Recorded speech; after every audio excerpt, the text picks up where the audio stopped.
There's people over on Facebook, and I see this a lot on the internet. People calling Bernie Sanders a communist, a socialist. Can you actually talk about what a democratic socialist is so people can understand the difference between socialism and communism and a democratic socialist country like Sweden?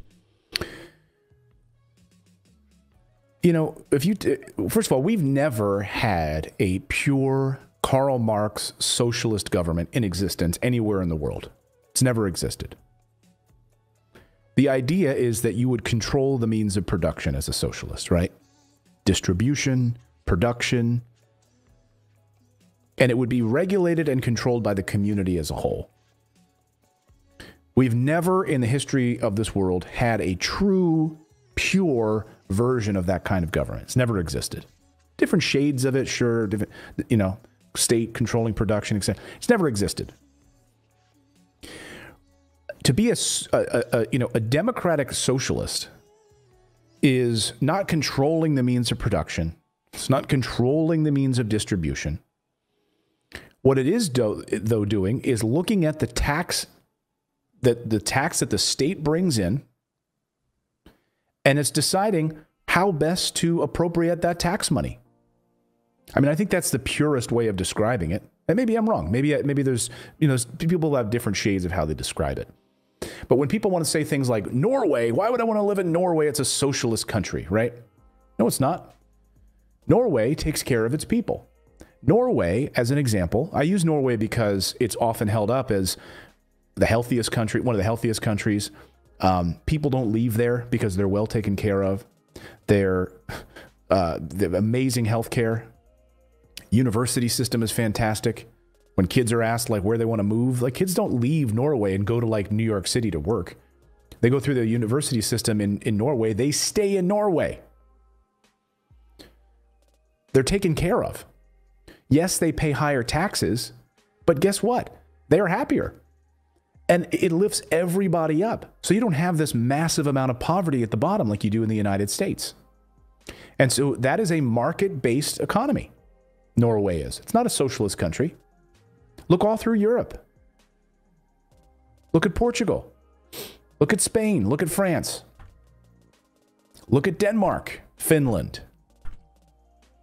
Market-based economies with different shades of different programs that you might say in America because it's got this vile name to it, this idea that that it's socialism. But most people don't know what they're talking about when they're talking about socialism. By providing a safety net that helps people with universal health care, controls the means, controls the price of drugs at the state level so that you're not being charged a ridiculous amount for medications. Basically, so you're treated like our congressmen and senators.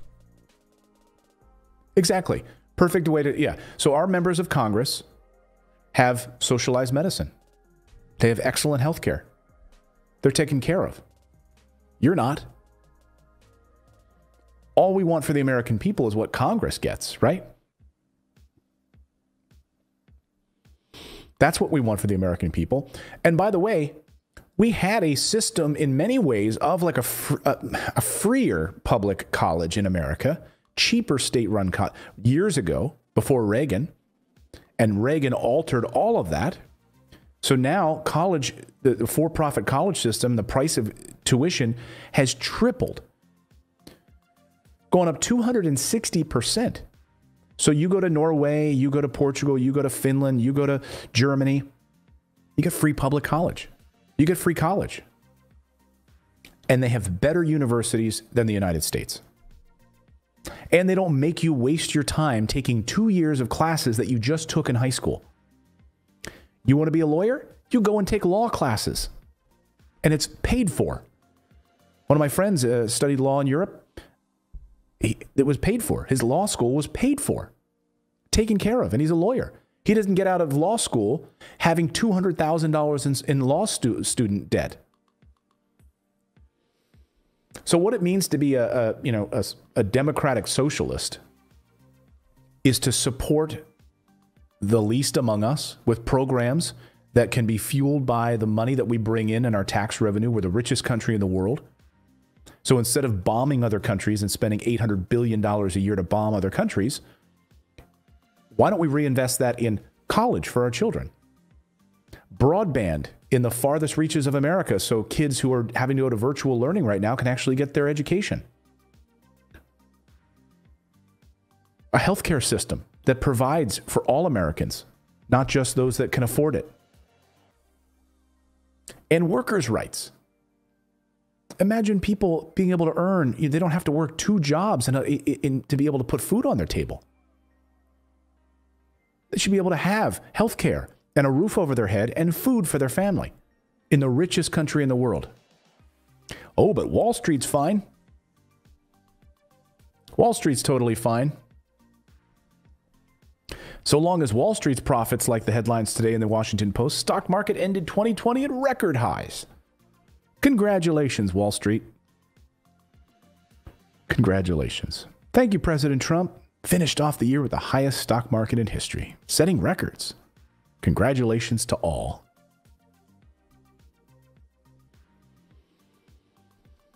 So that's my answer to that.